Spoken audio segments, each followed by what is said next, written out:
कहानी की शुरुआत में हम गैरी और मैक्स को देखते हैं जो अपने स्कूल में लड़कियों को देखकर एंजॉय कर रहे थे। तभी मैक्स कहता है कि आज तो मैं किसी लड़की को पटाकर ही रहूंगा। इस पर गैरी कहता है कि वो बात तो ठीक है, लेकिन यहाँ पर हमें कोई भी पसंद नहीं करता। अब वो दोनों बातें कर ही रहे थे कि तभी पीछे से दो लड़के लैन और चैड आते हैं और सभी के सामने उन दोनों के कच्छे उतार देते हैं। अब इन दोनों को ऐसे देखकर वो सभी लड़कियां उनका मजाक उड़ाने लगती हैं, जिससे शर्मिंदा होकर वो दोनों वहाँ से चले जाते हैं। अब यहाँ से सीन शिफ्ट होता है और हम मैक्स और गैरी को देखते हैं जो कि टीवी पर फ्रैंकेनस्टाइन नाम की एक मूवी देख रहे थे, जिसमें दिखाया जाता है कि एक साइंटिस्ट कुछ कूड़ा कचरा इकट्ठा करके उससे एक आदमी बना देता है। अब इस मूवी को देखकर मैक्स गैरी से कहता है कि काश हम भी ऐसे कोई लड़की बना सकते। इस पर गैरी कहता है कि नहीं, ऐसा कर पाना नामुमकिन है, ये सब चीजें सिर्फ फिल्मों में ही होती हैं। मैक्स कहता है कि ऐसा हो सकता है, अगर हम तुम्हारा कंप्यूटर इस्तेमाल करें तो हम एक शानदार सी लड़की बना सकते हैं। अब गैरी को तो पता था कि इससे कुछ नहीं होने वाला, लेकिन फिर भी वो मैक्स की बात मानकर अपने कंप्यूटर पर लड़की बनाने का प्रोसेस स्टार्ट कर देता है। अब सबसे पहले वो लड़की का फिगर बनाते हैं, इसके बाद उन्हें लड़की का दिमाग बनाना था तो वो पेंट ब्रश में जाते हैं और दो चार उल्टी सीधी लाइनें खींचकर उसका दिमाग बना देते हैं। गैरी कहता है कि मैंने इसका दिमाग इतना तेज बनाया है कि आइंस्टाइन भी इसके सामने फेल है।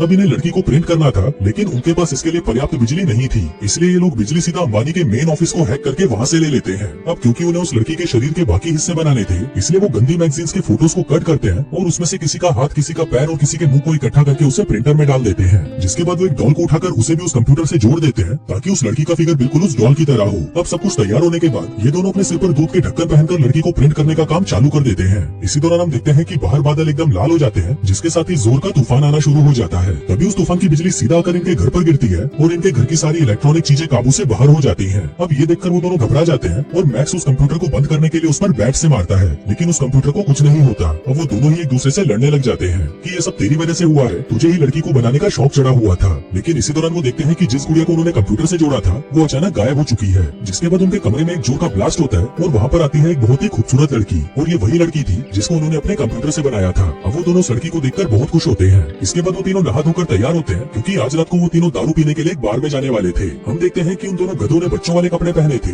लेकिन जैसे ही वो कमरे से बाहर आते हैं उनके कपड़े अपने आप चेंज हो जाते हैं। दरअसल ये काम उसी लड़की का था और उसके पास जादुई शक्ति थी जिससे वो किसी भी चीज को बना या बर्बाद कर सकती थी। आगे वो लड़की अपनी पावर से एक महंगी सी कार बनाती है जिसमें बैठकर वो तीनों पार्टी करने के लिए निकल जाते हैं। फिर रास्ते में वो लड़की कहती है कि मुझे कोई नाम चाहिए। तभी मैक्स कहता है कि लीसा कैसा रहेगा। लड़की पूछती है कि लीसा ही क्यों, जिस पर गैरी कहता है क्योंकि लीसा इसकी क्रश का नाम था। अब उस लड़की को भी ये नाम बहुत पसंद आ जाता है और वो अपना नाम लीसा रख लेती है। इसके बाद वो तीनों एक बार में जाते हैं, लेकिन उन दोनों लड़कों की उम्र बार में जाने के लिए बहुत कम थी, इसलिए लीसा उनकी एक फेक आईडी बना देती है। अब कुछ देर तक वहाँ पर दारू पीने के बाद उन दोनों को इतनी चढ़ जाती है कि वो लोग नशे में लंबी लंबी फेंकना शुरू कर देते हैं। तभी मैक्स एक कालिए से कहता है कि चल भाई मैं तुझे अपनी एक कहानी सुनाता हूँ। कहता है कि पिछले ही साल मैंने एक शानदार सी लड़की को अपनी गर्लफ्रेंड बनाया था। वो लड़की सिर्फ 13 साल की थी, लेकिन उसको देखकर ऐसा लगता था जैसे वो 30 साल की हो। अब क्योंकि वहाँ पर बैठे बाकी लोग भी गधे ही थे, इसलिए वो लोग उसकी बात मान जाते हैं। फिर कुछ देर तक यही सब चलता है और मैक्स के पीते पीते कुत्ते फेल हो जाते हैं, इसलिए लीसा उन दोनों को संभालती है और उन्हें वहाँ से सीधा घर ले जाती है। वहीं मैक्स नशे में पूरी तरह पागल हो चुका था, इसलिए वो जोर जोर से चिल्लाने लगता है,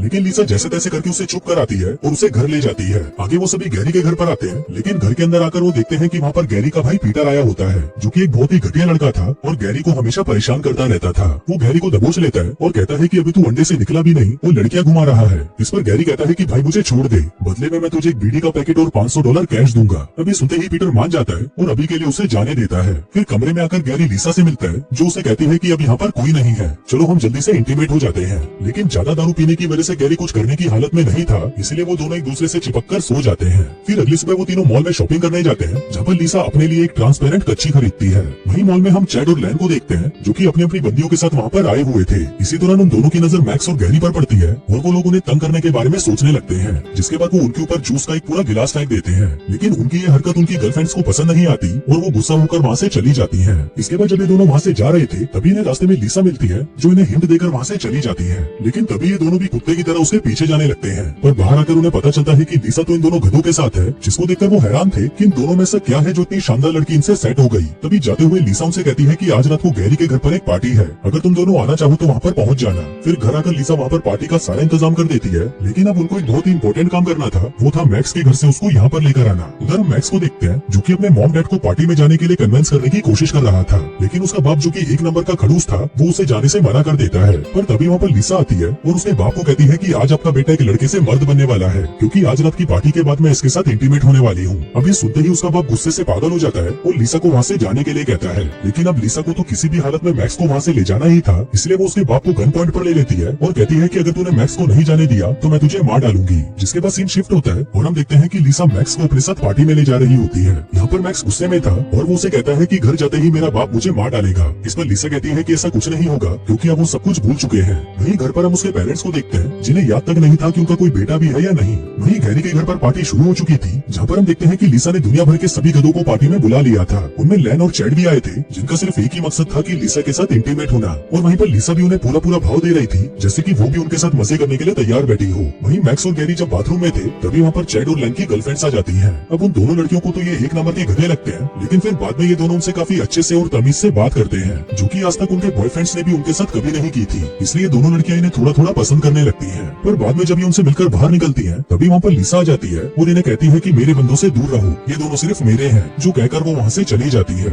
आगे लैन और चैड लिसा के पास आते हैं और उससे पूछते हैं कि क्या हम तुम्हारे साथ मजे कर सकते हैं, लेकिन लिसा उन्हें मना कर देती है और कहती है कि मैं तो बस मैक्स और गैरी के साथ ही मजे कर सकती हूँ, क्योंकि उन दोनों ने ही मुझे बनाया है। अब इन लोगों को लिसा की बातें समझ नहीं आ रही थी, इसलिए वो सीधा गैरी और मैक्स के पास जाते हैं और उनसे पूछते हैं कि क्या हम तुम्हारी बंदी के साथ मजे कर सकते हैं, लेकिन वो दोनों ने मना कर देते हैं और कहते हैं कि हम दोनों लिसा से बहुत प्यार करते हैं, इसलिए हम तुम्हें उसके साथ कुछ नहीं करने दे सकते, लेकिन अगर तुम चाहो तो हम तुम्हारे लिए लिसा जैसी ही एक लड़की बना सकते हैं। अब वो दोनों इसके लिए मान जाते हैं, जिसके बाद वो चारों अपने अपने सिर पर दूध के ढक्कन पहन लेते हैं और उन दोनों के लिए लड़की बनाने का काम शुरू कर देते हैं। लेकिन इस बार उनका ये एक्सपेरिमेंट उल्टा हो जाता है और हर जगह तबाही मचने लग जाती है। कुछ लोगों की दुनिया उल्टी हो जाती है तो कुछ लोग टीवी के अंदर घुस जाते हैं। अब इन लोगों को लग रहा था कि शायद उनकी लड़की बनकर तैयार है, लेकिन वो गलती से लड़की की जगह एक मिसाइल को स्कैन कर देते हैं, जिसके कारण जमीन के अंदर से एक बहुत बड़ा मिसाइल निकलकर बाहर आ जाता है। पर इससे बाकी लोगों को कोई फर्क नहीं पड़ता और वो अपनी पार्टी को कंटिन्यू रखते हैं। लेकिन फिर कुछ देर बाद हम देखते हैं कि वहाँ पर एक गैंगस्टर वेड अपने साथियों के साथ आ जाता है और लैन और चैट की गर्लफ्रेंड्स को दबोच लेता है। पर अब क्योंकि गैरी और मैक्स उन दोनों को पसंद करने लगे थे, इसलिए वो गैंगस्टर वेड के पास जाते हैं और उसे कहते हैं कि इन लड़कियों को छोड़ दे,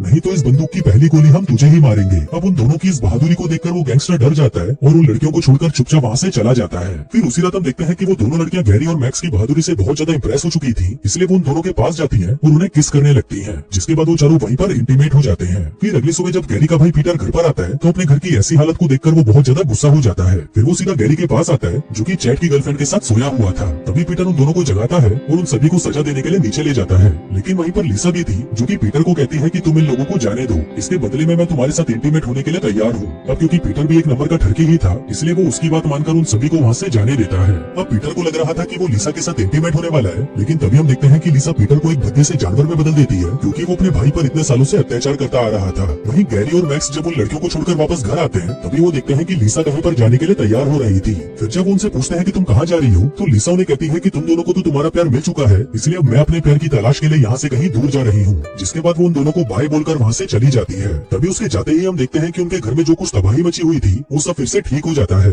इसी दौरान वहीं पर गैरी के मॉम डैड भी छुट्टियां बिताकर घर पर लौट आते हैं और उन्हें अपना घर पहले की तरह ही साफ सुथरा और सही सलामत मिलता है। फिर फिल्म के लास्ट सीन में हम देखते हैं कि लिसा ने एक स्कूल ज्वाइन कर लिया है और वहाँ पर वो लड़कों की जिम ट्रेनर बन चुकी है। और दोस्तों इसी के साथ ही ये कहानी यहीं खत्म हो जाती है।